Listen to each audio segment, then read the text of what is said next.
करूंगा कि वे अपने विचार यहाँ पर रखें।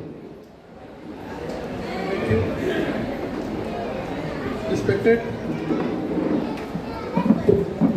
मूक नायक सोशल वेलफेयर के फाउंडर माननीय सुनील जसवाल जी एंड ऑल रिस्पेक्टेड चेयरपर्सन्स जो यहाँ पे अवेलेबल हैं, उनको मैं तहे दिल से शुक्रिया अदा करता हूँ।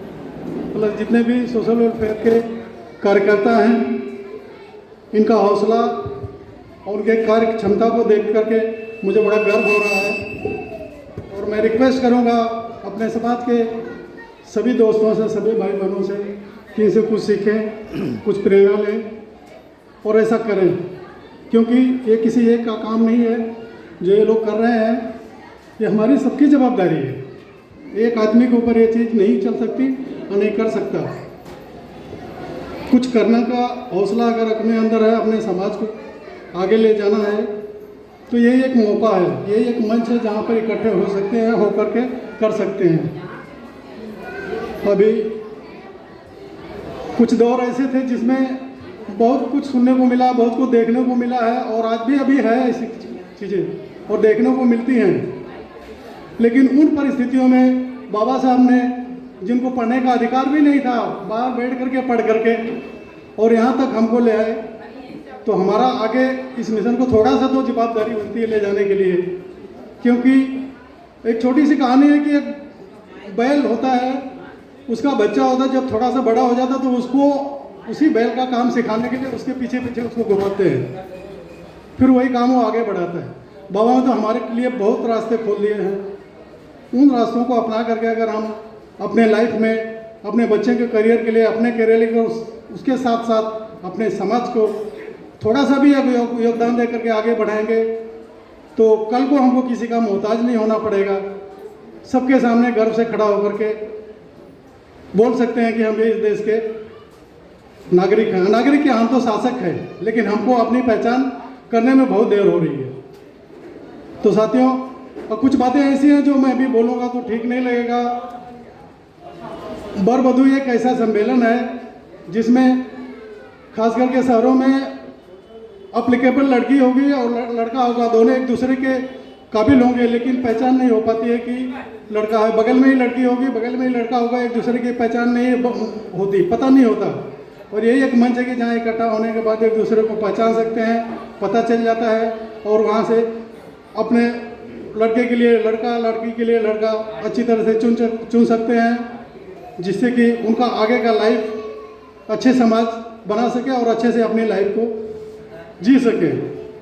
और उसमें भी कुछ भाई लोग ऐसे हैं जो, जैसे खास करके माता पिता मैंने देखा भी आए थे। अभी 2 लड़की हैं और दोनों अच्छी लड़कियां हैं, पढ़ी लिखी हैं, उनकी कैपेबिलिटी भी अच्छी है, योग्यता भी है।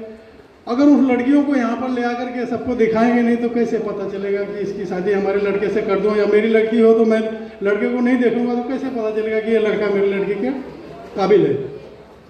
तो ये तो अच्छी बात नहीं है। माँ बाप को यहाँ आने से तो कोई मीनिंग नहीं निकलती इस चीज़ की। इसलिए अगर आए तो इतना समय निकाल के आए थे तो लड़की को लेके आना था और लड़कियों को लेके आना था, क्योंकि उनके बगैर, उन्हीं के लिए तो है, ये तो लाइफ का एक एग्जाम था। यहीं से लाइफ की शुरुआत होती है। अगर यहाँ से सिलेक्शन अच्छा होगा तो लाइफ भी उसी हिसाब से चलेगी, इसमें कोई शक नहीं है। और थोड़ी सी पढ़ाई लिखाई के बारे में मैं इस चीज़ पर बहुत जोर दूंगा कि बिना पढ़े लिखे कुछ हो नहीं सकता। जब तक आप सिस्टम में नहीं जाओगे, इस तरह से चिल्लाने के और इस तरह से मीटिंग करने से कुछ होने वाला नहीं है। पढ़िए, बच्चों को पढ़ाइए, जितना जिसकी कैपेबिलिटी है बच्चों को शिक्षा में लगाइए। ये नहीं कि हम जो कर रहे हैं मेरा बच्चा भी आ गया उसी तरह से लाइफ निकल जाएगी। हमारे समाज में यही, इसीलिए हम पीछे हैं। ठीक है, पापा जो कर रहे हैं मैं भी वही कर लूँगा, 2 बच्चे होंगे 2-4, उनको भी वही सिखा दूँगा, निकल जाएगी लाइफ। ये जी खाना बदोश लाइफ नहीं जीना है। संघर्ष करने से ही कुछ मिलता है।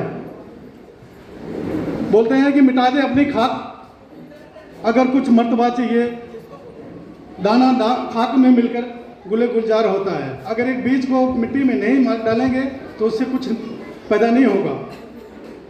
जब एक बीज मिट्टी में जाती है तो हमको दोबारा उस बीज से बहुत ज़्यादा बीज पैदा मिलता है। तो इस तरह से परिश्रम करना बहुत ही अनिवार्य है, बहुत ही ज़रूरी है। इस मामले में हमारा समाज बहुत पीछे है और इसी वजह से आर्थिक रूप से, सामाजिक रूप से और व्यवहारिक रूप से हर चीज़ में हम पीछे हैं।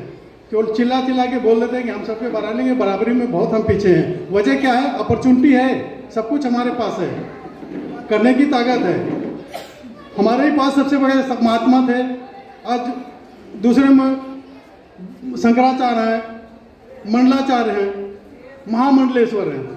इनको भगवान की तरह वो लोग पूछते हैं, फोटो वीडियो। लेकिन वही शंकराचार्य, मंडलाचार्य, मंडलेश्वर हमारे बाबा रविदास जी के चरणों में आकर के नतमस्तक होते थे। वो हमारे भगवान है, लेकिन हम मानने को तैयार नहीं है। हमारे पास उतनी टाइम नहीं कि थोड़ा उनके लिए टाइम दे दें। शिक्षा की जननी हमारी माता, जिन्होंने नारियों को शिक्षा देने का अधिकार दिया।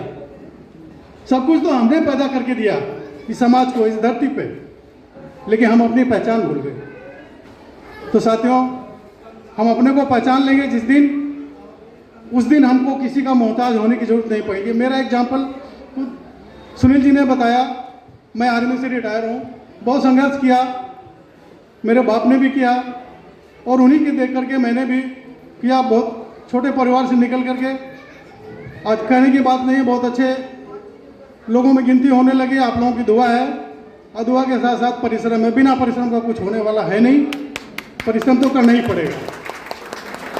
एक और ख़ास करके सामाजिक तौर पे हम जातियों में जातिवाद तो होता ही है, हर जगह होता है। पार्शलिटी हमारी सबसे बड़ी दुश्मन है और हम मार कहाँ खाने? पार्शलिटी की वजह से ही मार खाने। जहाँ भी जाते हैं थोड़ी सी हमारी पहचान कम होती है, सिस्टम में हमारे लोग नहीं हैं, इसलिए हमारी सुनवाई कम होती है। ये चीज़ मेरे ऊपर बहुत आई थी। मैंने अपनी जिस लड़की का उन्होंने जिक्र किया था, मेरी लड़की, मैंने 2 बार उसको आर्मी अफसर के लिए ट्राई किया कि आर्मी अफसर इसको बनाऊंगा। 3 बार, एक बार भोपाल में टेस्ट दिलाया, एक बार इलाहाबाद में दिलाया, सब में सेलेक्ट हुई। लेकिन सिलेक्शन करने वाले लास्ट में ग्रुप डिस्कशन में उसको निकाल दिए, क्योंकि वो सब सिंह थे, ब्राह्मण थे, दुबे से तिवारी थे। तो इस तरह से नहीं हो पाया। लास्ट में लड़की बोली, पापा अगर मैं एक मेजर बन जाऊँगी तो कितनी सैलरी होगी? मैं बोला 50-60 हज़ार। उस समय की बात, उसके 10 साल पहले की बात है। तो बोली, पापा छोड़िए, मैं अपना खुद का बिजनेस करूँगी और मैं 50,000 रुपये एक दिन कमाऊँगी। मैं बोला नहीं, मैं तुम्हें पढ़ा रहा हूँ तो पढ़ना ही है, पढ़ाई से ही रिलेटेड रखना है तुमको। फिर उसने बोला ठीक है। IELTS का एग्ज़ाम दिया, पास किया, आज लंदन में ब्रिस्टल यूनिवर्सिटी में टॉप किया, इंटरनेशनल मैनेजमेंट। और आज वही लड़की दूसरी तैयारी कर रही है ब्रिटिश गवर्नमेंट के अंदर, सिविल सर्विस की तैयारी करके ब्रिटिश गवर्नमेंट की सेवा करने। तो दोस्तों, ये सब थोड़ा सा अपने ऊपर परिश्रम और कठिन परिश्रम करने की वजह से पॉसिबल हो, अन्यथा कुछ होने वाला नहीं है। तो मैं तो यही रिक्वेस्ट करूंगा कि एक दूसरे का एग्जाम्पल, कहने का मतलब हमारा ये नहीं था कि हम अपने कुछ बताएं, लेकिन यह है कि इस तरह से अगर हम कर सकते हैं तो आपने क्यों नहीं कर सकते। हर एक आदमी एक दूसरे का देख करके बढ़ेगा तो भी आगे निकलेंगे, नहीं तो पॉसिबिलिटी नहीं है। और दूसरा, ये जो सोशल वेलफेयर एसोसिएशन का कार्यक्रम मैं अहमदाबाद से चल के इसीलिए आया था, काफ़ी दिन से इसमें जुड़ा हूँ, लेकिन बस फ़ोन पे ही चलता था सब कुछ। मेरी एक सागू की लड़की है, उसको लेकर अभी उसने, आपने देखा होगा आप लोगों ने, उसका नंबर था 257। मुझे एक्चुअली उस लड़की के लिए योग्य लड़का चाहिए था, इसलिए मैं पर्सनली यहाँ पे चल के आया। प्लस मुझे थोड़ा सा ये यहाँ का मेंबर बनने का बहुत ये था कि मुझे कम से कम वहाँ पहुँच कर एक बार, I will be very happy to get myself at being here as a participant of social welfare center. Thank you. All the best.